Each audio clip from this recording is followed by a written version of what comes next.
Question 13 was your mechanics question. Okay, so let's just have a quick look. Now, I'm not overly sure how you've been taught these, but I will talk you through how I will have done this.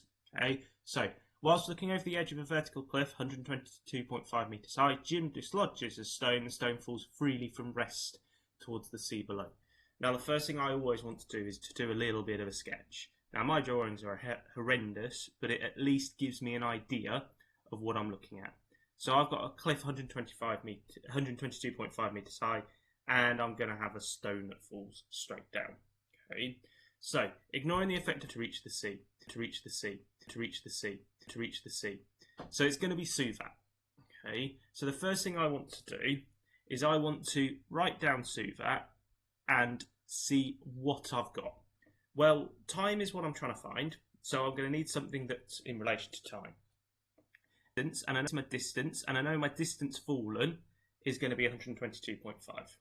Okay, U, my starting velocity, I know that's 0.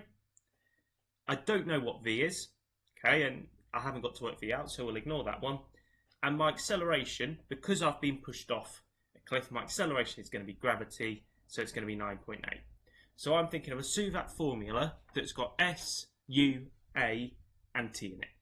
So the one I'm after, okay, is S equals UT plus half AT squared. That's the only reason I write this Suvat out. It's just so I can then work out which formula I need to use. We'll substitute in what we know. So we know that 122.5 is going to equal 0T plus half 9.8 squared. Left with 122, left with 122, left with 122, left with 122.5 equals 4.9T squared. So T squared is going to equal 25. Therefore, T is going to be plus or minus 5, but we're dealing in time, so it's got to be 5. So we'll have T equaling 5 seconds. Okay. Part B. Find the speed with which the stone would hit the water. So I am now after V. So I now know that time is 5, but I am now after V. So I'm going to have to use a different Suvat that's got V, U, A and T in it. Well, I've got V equals U plus AT, which I can use straight away. I'm trying to work out V, so that's going to equal 0 plus 9.8 times 5. So my velocity as I go in is going to be 49 meters per second. Okay. Part C. 2 seconds after the stone begins to fall, Jim throws a tennis ball downwards at the stone. The tennis ball's initial speed is U meters per second, and it hits the stone before they both reach the water. Find the minimum value of U. Right, so I'm almost back to the starting point again. So I'm going to go back to using this original Suvat.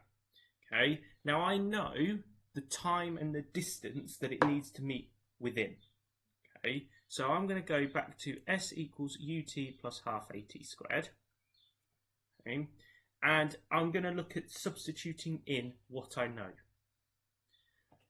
What I do know is that U is what I need to find, and I've got a time. Now, my time taken, because he waited 2 seconds, okay, I know that it took 5 seconds for the stone to reach. So I am always going to have to think of it as I've only got 3 seconds for the tennis ball to reach the bottom. So that's what I'm going to use as T. Okay, because of that 2 seconds difference, that's got 3 seconds to reach the bottom. Okay, all of the other things are going to remain the same. Obviously, acceleration is still the same, distance is still the same. All that's changing is my T value. Okay, and now I am finding U instead. So my distance is still 122.5. U is what I'm trying to find out. T is now 3. Oh, plus a half times 9.8 times by 3 squared. So what I end up with is, when I work all of this out, and I can put it through my calculator, move my half, times 9.8 times 3 squared underneath, I'm going to end up with 3u equaling 392 over 5.